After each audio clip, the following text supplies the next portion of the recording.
आम आदमी पार्टी आप का प्रतिनिधित्व कर रहे दिल्ली के मुख्यमंत्री अरविंद केजरीवाल ने प्रवर्तन निदेशालय ईडी के खिलाफ कानूनी कार्रवाई की है और दिल्ली उच्च न्यायालय में कई समन और ईडी कानून की धाराओं के खिलाफ याचिका दायर की है। यह कदम राजनीतिक लक्ष्यीकरण के आरोपों और ईडी द्वारा जारी समन की वैधता पर चिंताओं के बीच उठाया गया है।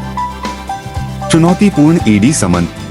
केजरीवाल की कानूनी चुनौती विशेष रूप से ईडी द्वारा जारी किए गए 9 समन को लक्षित करती है, जिसमें उनकी अवैधता का आरोप लगाया गया है और केंद्र सरकार पर विपक्षी आवाजों को दबाने के लिए उनका इस्तेमाल करने का आरोप लगाया गया है। ईडी के कड़े विरोध के बावजूद दिल्ली उच्च न्यायालय ने 2 सप्ताह के भीतर जवाब मांगा है, जो चल रही कानूनी लड़ाई में एक महत्वपूर्ण विकास है। शराब नीति के निहितार्थ। यह मामला दिल्ली शराब नीति घोटाले में निहित है, जिसने राजस्व और शासन पर इसके संभावित प्रभाव को लेकर विवाद खड़ा कर दिया है। दिल्ली सरकार द्वारा नवंबर 2021 में एक नई शराब नीति पेश करने का उद्देश्य निजी खुदरा विक्रेताओं को सरकारी निगरानी के तहत लाइसेंस के लिए आवेदन करने की अनुमति देकर राजधानी के शराब उद्योग को पुनर्जीवित करना है। हालांकि सार्वजनिक स्वास्थ्य और बाजार की गतिशीलता पर नीति के निहितार्थ के बारे में चिंताएं व्यक्त की गई हैं। केजरीवाल का विरोध। ईडी के समन का केजरीवाल का विरोध शासन और नीति कार्यान्वयन के बारे में व्यापक चिंताओं को दर्शाता है।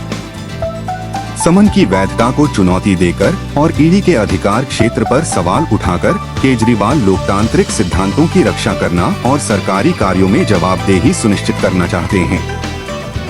उच्च न्यायालय में कानूनी जांच। दिल्ली उच्च न्यायालय का हस्तक्षेप मौजूदा मुद्दों की जटिलता और न्यायिक निरीक्षण की आवश्यकता को रेखांकित करता है। ईडी से जवाब का अनुरोध करके और आगे की सुनवाई का समय निर्धारित करके अदालत कानून के शासन को बनाए रखने और सार्वजनिक हितों की रक्षा के लिए अपनी प्रतिबद्धता का संकेत देती है। अगले कदम। केजरीवाल और ईडी के बीच कानूनी लड़ाई जारी रहने वाली है, जिसकी अगली सुनवाई 22 अप्रैल को होगी। जैसे जैसे मामला सामने आएगा, यह सरकारी नीतियों के व्यापक निहितार्थ और सार्वजनिक प्रशासन को प्रभावित करने वाले मामलों में न्यायिक जांच की सीमा पर प्रकाश डालेगा। निष्कर्ष। ईडी समन और दिल्ली शराब नीति के खिलाफ अरविंद केजरीवाल की चुनौती समकालीन भारत में राजनीति, कानून और शासन के अंतर्संबंध को उजागर करती है।